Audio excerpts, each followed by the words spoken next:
Nós te invocamos nesse dia, Senhor, primeiramente para te agradecer pelo dom da vida, pela natureza, pelas nossas famílias, pelos nossos trabalhos, pelas nossas motivações, mas também te agradecer pela sua existência, Senhor, pela nossa existência, pela existência em si. Bendizemos o nome do Senhor Criador, dedicamos a Ti toda a nossa vida, toda a nossa alegria, toda a nossa energia vital, tudo nós dedicamos a Ti nesse momento. Concentramos em direção ao nome de Jesus Cristo. Cremos que Jesus Cristo está vivo e que voltará para nos resgatar, todos nós quantos esperamos a vinda dEle. Obrigado, Senhor Jesus, faça-se presente e nos ensine aqui, Senhor. Só temos a aprender hoje aqui contigo. Em nome de Jesus, ilumina o nosso entendimento na Sua palavra, ilumina e vence os nossos corações. Que assim seja em nome de Jesus. Amém. Amém. Bom, na última vez que a gente se encontrou, a gente estava falando ainda do Sermão da Montanha, né, que é o capítulo 5, 6 e 7 de Mateus, do Evangelho de Mateus. É o início quase de tudo, é a primeira pregação de Jesus. E ele está ali falando para uma multidão e também para os seus discípulos e está revelando algumas coisas novas para aquele povo judeu, para aquele povo que já tinha uma tradição, né? Que já tinha uma ideia de quem era o Deus Criador, né? Eles já tinham um contato, assim como outras civilizações também já tinham uma ideia quando conheceram o Evangelho. Muitas delas já acreditavam num Deus Criador, num Deus original, mesmo religiões politeístas de vários deuses. Muitas delas acreditavam que existia um Deus único, Criador, originador, maior, Pai, né, de todos. E é esse Deus que Jesus está revelando aqui. Como Jesus é o Verbo, é o Logos, é a pessoa, a natureza, o caráter de Deus encarnado, visível, palatável, tocável, palpável. Então esse Jesus começa a ensinar e aqui nós estamos ouvindo as palavras dele. E no capítulo 6, onde a gente tinha parado, no versículo 1, ele disse assim: guardem-se, se guardem, tomem cuidado, evitem praticar a vossa justiça, o que é justo, né, diante dos homens, para serem vistos por eles. Pois, do contrário, se vocês fizerem isso, vocês não irão receber recompensa. Então aqui ele está mostrando que é possível existem coisas que agradam a Deus e que são dignas, que são justas, nem sempre tão fáceis de fazer, né? Nem sempre é tão fácil fazer o que é certo, nem sempre é tão fácil fazer o que é justo. Mas conforme a gente vai conhecendo Jesus, o conhecimento, tem essa frase, né, bem conhecida: e conhecereis a verdade e ela vos libertará. Assim disse mesmo as palavras de Jesus, né? E Jesus, conforme ele vai se fazendo conhecer, a gente também vai conhecendo ele, vai sendo liberto, né, de tudo aquilo que nos prende e que nos dificulta, que nos amarra e que nos prende na injustiça e que nos escraviza, o que a gente chama de pecado, né? Aquilo que nos faz mal, que faz mal ao outro. Então, conforme a gente vai conhecendo Jesus, esse conhecimento, essa contemplação, esse poder enxergar quem é Deus, vai nos libertando, nos livrando, nos limpando, nos educando, nos reeducando. Então aqui Jesus está nos reeducando. E ele está reeducando aqui o assunto. Hoje vamos pegar do versículo 5 do capítulo 6. Hoje ele vai nos reeducar com respeito ao assunto da oração, do rezar, do invocar Deus, do falar com Deus. No versículo 5 ele vai dizer para a gente, dentro do assunto do praticar o que é justo em secreto, né, para ser recompensado secretamente, na intimidade, ele fala: e quando vocês orarem, versículo 5, não sejam como os hipócritas. Por quê? Porque eles gostam de fazer orações se colocando em pé nas sinagogas, nas assembleias, nos grupos, nos ajuntamentos de pessoas, nos ajuntamentos religiosos, eles gostam de orar em pé e também nas esquinas, a fim de serem vistos pelos homens, a fim de serem vistos. Quando a gente fala com Deus, só existe um motivo, uma motivação possível para que essa conversa ocorra natural e de forma saudável. E essa única motivação possível para orar, para falar com Deus, que aliás é uma coisa muito saudável e que quase todo ser humano já por natureza acaba praticando de alguma forma, a única motivação deve ser a sinceridade. E ele está falando aqui, quando vocês orarem, não façam como as pessoas que usam a oração para se promover, para promover a própria imagem, para fazer política. O Senhor Jesus, ele está nos dizendo, se guardem da política. E eu não estou aqui falando para a gente não participar da política municipal, regional, estadual, federal. Nós vivemos numa democracia, querendo ou não, foi nos dado a possibilidade de votar e de escolher os nossos governantes. E nós, às vezes, pagamos pelos nossos próprios pecados, porque não temos mais no nosso país, por exemplo, governantes tiranos que obrigam que a gente sirva a eles. Nós é que os escolhemos, mas escolhemos mal, muitas vezes. Então, somos dominados por pessoas más que nós mesmos escolhemos. Isso é muito triste, isso mostra muito a nossa incapacidade de sobreviver, governar e gerir, gestacionar essa terra, esse mundo sem Deus. Não é possível. Não é possível gerir uma família, não é possível gerir a própria vida e que dirá gerir uma nação, um estado, sem a presença e o caráter de Deus, certo? Mas aqui ele não está falando para a gente se guardar da política do mundo, não é só isso. Ele está falando para se guardarmos da politicagem religiosa. Então o Senhor Deus, Ele não quer, Ele não gosta e não faz sentido que a gente faça coisas para Deus, faça coisas com caráter de homens e mulheres de Deus, mas para ser vistos. Quando a busca é publicidade, quando o objetivo é publicidade, é ficar famoso, é receber aplausos, né? Então ele diz que se vocês orarem com essa intenção, o Pai que está no céu não estará, talvez, não atentará para essa oração, não prestará atenção para ela.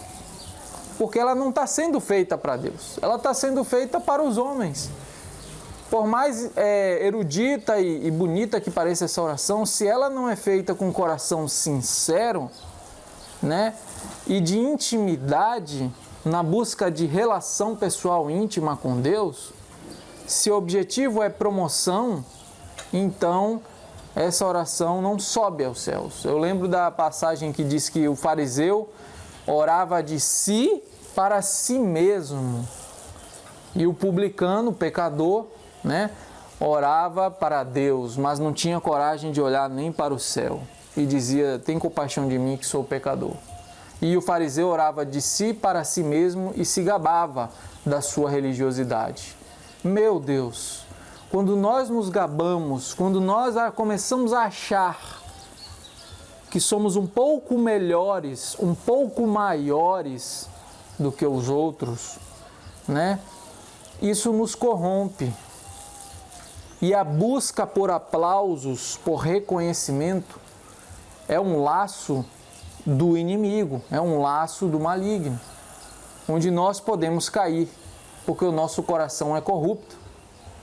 E aqui ele segue dizendo no versículo 5 ainda, ele diz: em verdade vos digo, já receberam a sua recompensa. Versículo 6, tu porém, eu e você, tu porém, Jesus está falando comigo, com você, com cada pessoa, porque Ele se importa com cada um.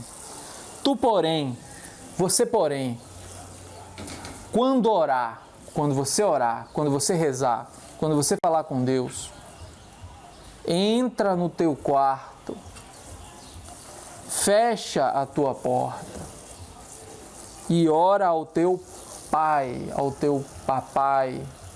Olha a particularidade, a intimidade disso, que está lá, no segredo.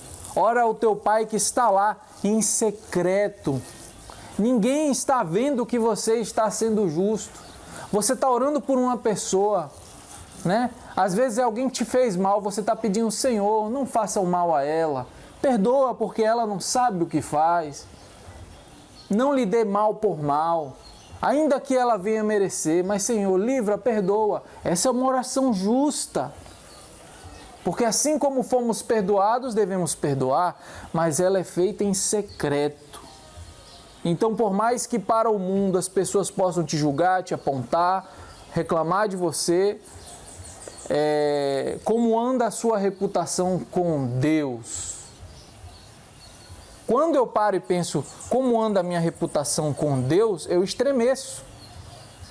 Porque é muito fácil ganhar reputação e popularidade com os homens, assim como é fácil perder também. Porque a glória dos homens é assim, a política é assim, entendeu? É um jogo difícil de jogar, é um jogo ingrato, é um jogo desleal. Mas a sua reputação com Deus, ela está bem quando você tem uma fé pequenina, do tamanho de um grão de mostarda, ele chamava, mas sincera. Não é o tamanho da sua fé, é a qualidade dela, é a raiz, é o que ela realmente significa. Jesus não exalta a enormidade e o poder da sua fé, mas ainda que ela seja pequenina como um grão de mostarda, direis a esse monte, ergue-te e lança-te no mar, e ele vos obedecerá, como ele disse em outra passagem. Isso ele está falando da fé pura, de um coração puro, que é capaz de se trancar no quarto e sem ninguém perceber, dizer que ama a Deus, dizer que precisa dele, adorar o nome dele, agradecer por cada mínima coisa dessa vida que ele nos permite degustar e provar. E também pedir a ele graça, pedir ajuda, socorro, em secreto. Continuando, ele diz, tu, porém, quando orares, versículo 6, entra no teu quarto, fechando a tua porta, ora ao teu pai que está lá no segredo, e o teu pai que te vê em secreto te recompensará. Você crê nisso? Você crê que se você falar com Deus hoje, em secreto, se Ele vê que o seu coração é sincero, você crê que Ele vai te recompensar? Porque é isso que Jesus Cristo disse. Não há um homem no mundo que um dia chamou por Deus, que chamará por Deus e ficará sem resposta. Ainda que a resposta pode não vir toda nessa vida. Essa vida é como um sopro. Nós somos como a flor da erva, né? Logo murcha, logo cai, logo desaparece. E ficam aí os nossos filhos, netos e os nossos bisnetos já não se lembram mais nem de nós. Mas aquele que invocar o nome do Senhor será salvo. Uma palavra, uma oração sincera, Ele recompensará. Eis que o Senhor está procurando os verdadeiros adoradores, que o adorem em espírito, no íntimo, em secreto e em sinceridade, em verdade. Não falsamente, não politicamente, não com segundas intenções, não desejando as riquezas, as palmas e a glória desse mundo. Amados, seguindo aí no versículo 7, ainda sobre o mesmo assunto, ele diz assim, nas suas orações, olha que interessante, quando você orar, nas suas orações, não usem de vãs repetições. de repetições sem sentido. Não fiquem repetindo palavras e repetindo como se isso... E ele diz assim, como fazem os gentios. Quem são os gentios? Gentios não quer dizer aqui... A palavra gentil aqui não é uma pessoa educada. Gentil aqui, naquela época, preciso contextualizar, era como os judeus chamavam todo aquele que não era judeu. Toda pessoa que não era judeu, que era de outra nacionalidade, seja ela qual for, era chamada gentios, que vem da palavra gente. São gentios, são gentes, são povos, entendeu? Então ele diz, não façam como fazem os gentios, os pagãos, né, como chama assim, as pessoas que ainda não tinham um conhecimento muito claro de Deus, os judeus também não tinham, mas muito menos ainda talvez outras nações.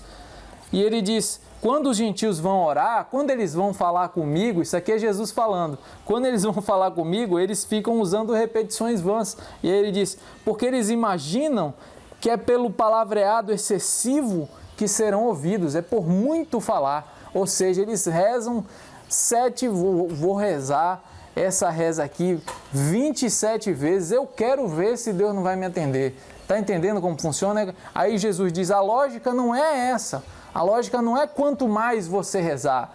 Não é um sacrifício, porque isso se torna um sacrifício, não é verdade? Se você diz, quanto mais eu rezar, quanto mais eu orar, mais eu vou ser atendido, você vai viver, de fato vai ser um sacrifício, é um grande esforço, exige de você um desempenho muito bom, é ou não é verdade? Porque se você falar pouquinho, você não é ouvido?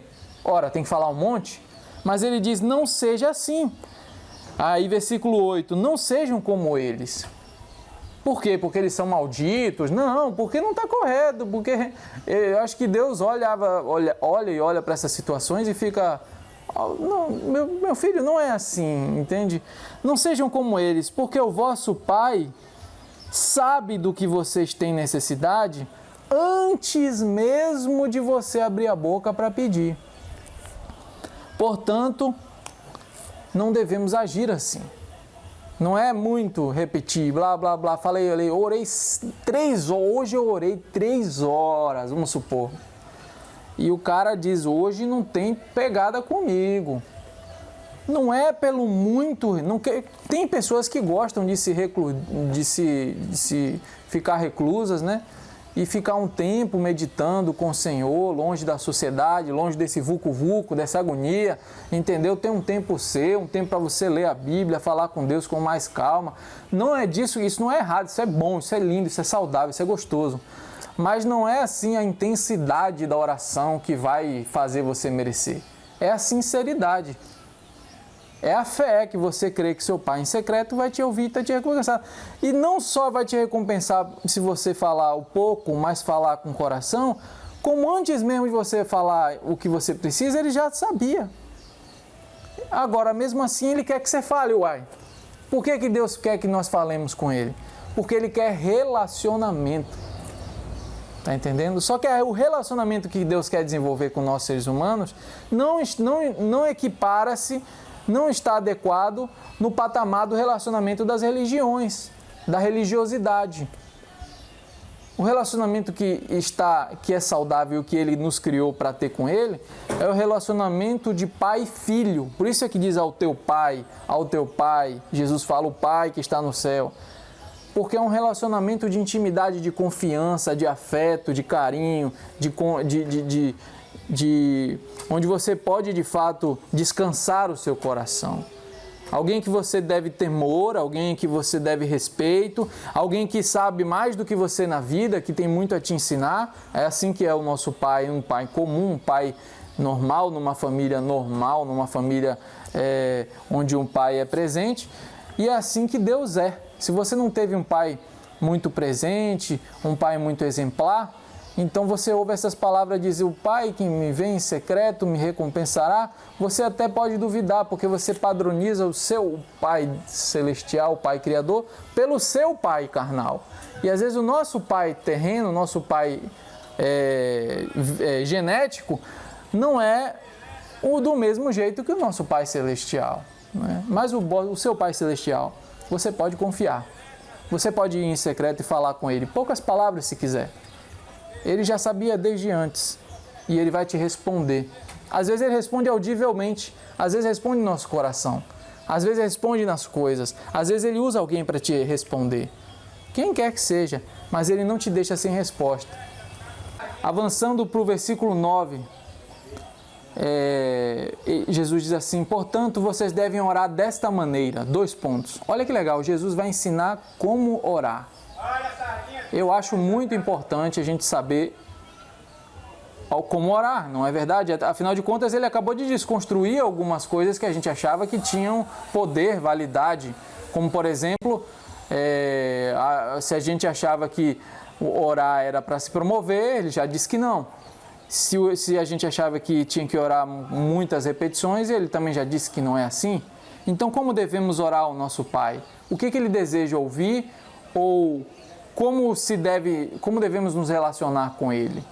E aí ele diz: quando vocês orarem, façam desta forma. E aqui, preste atenção, isso aqui não é uma reza. Porque se fosse uma reza, para a gente ficar repetindo 7, 100 vezes, então seria contraditório, porque ele acabou de dizer que não é pelo muito falar que a gente vai ser ouvido. Mas aqui ele está ensinando a natureza da oração, o conteúdo da oração. Seja ela qual for, você pode dizer com as suas palavras, do seu jeito, no seu tempo, no seu ritmo, da sua forma, né? Na sua intimidade com Deus. Mas o caráter, o conteúdo dessa oração, ele gira em torno de quê? Começa assim: Pai, trate Deus como seu Pai, e Ele de fato será o seu Pai. Pai nosso, não Pai meu, Pai nosso. Quando você vai diante de Deus, tenha a compreensão de que Ele não é só o seu Deus, Ele é o Deus de muita gente. Então, isso já nos torna mais humildes na oração. Pai nosso que está nos céus. Então, há uma comunicação, é uma invocação, é um ritual de fato. É um ritual poderoso. Santificado seja o teu nome. O meu nome, o seu nome, ele pode ser vituperado, ele pode ser... A nossa reputação pode sofrer, a nossa reputação pode ir por água abaixo em algum momento. Às vezes de forma justa, às vezes de forma injusta. A reputação humana é muito mutante, ela é instável, não é verdade? Mas santificado seja o teu nome, a reputação do nome do Senhor deve ser santa, santificado. O nome do Senhor deve ser guardado, adorado, louvado, santificado, separado. Ou seja, que o teu nome não sofra prejuízo, que o Senhor Jesus não leve a má fama pelas nossas obras. Que o teu nome seja santificado, que as pessoas consigam dizer: peraí, esse cara aqui que se diz homem de Deus falhou, mas Deus não falhou. Isso é o nome de Deus ser santificado, separado. É Ele ser separado no seu coração também. Santifica a Deus no seu coração, ou seja, coloca Ele num lugar santo, num lugar de destaque, num lugar de importância, no centro, no eixo da sua vida. Isso é santificar o nome do Senhor. Mantê-lo puro como Ele é, né? Santificado seja o teu nome. Venha o teu reino. O reino de Deus ainda não foi estabelecido aqui. Mas o Senhor está reinando nos céus e um dia virá estabelecer o reino dele aqui para sempre. Venha o teu reino. Venha o teu reino no fim dos tempos, mas venha hoje também, no sentido de que seja feita a tua vontade como é feita no céu.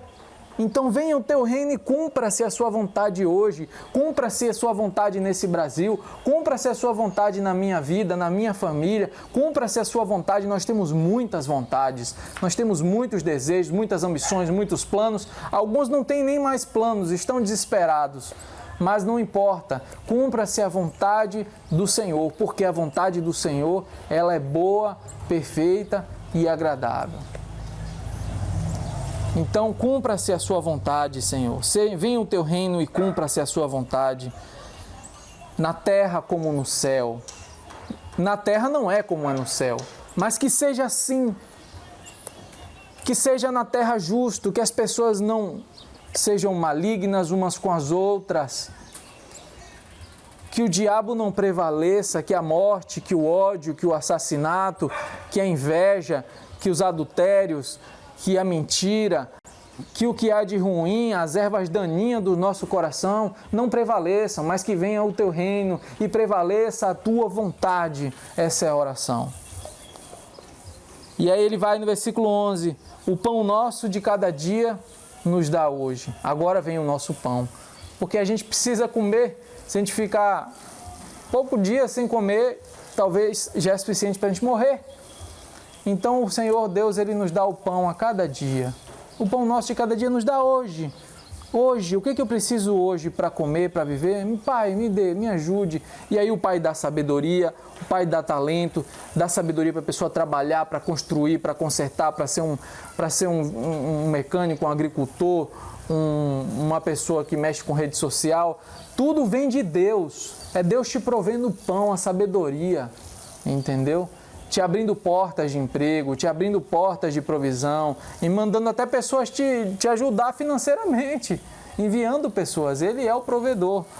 Então confiamos nele e não no nosso braço. Pai, o pão nosso de cada dia nos dá hoje. Não precisamos...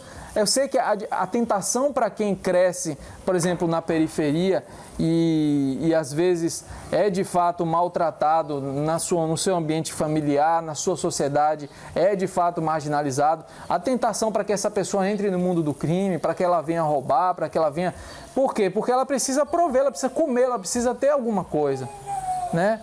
E a tentação existe, mas se ela confia em Deus, ela espera de Deus a provisão dela. É difícil? É. Para quem tem pouca grana, é mais difícil ainda. É mais difícil não se corromper ainda. Mas os homens, nós somos tão corruptos que até mesmo quem tem bastante grana não se contenta com o que tem, não confia que o Senhor vai dar o pão de cada dia e aí vai lá e toma o pão de alguém. Seja o crime de colarinho branco, ou não, é sempre tomando o pão de alguém. Então o pão nosso de cada dia dá-nos hoje e perdoa-nos as nossas dívidas. E são muitas, viu? Como também nós perdoamos os nossos devedores. Você já perdoou aquele vizinho chato? Já perdoou aquele colega chato? Já perdoou o seu parente, até aquela pessoa que você ama? Já perdoou o seu inimigo? Então perdoa-nos também como também nós perdoamos.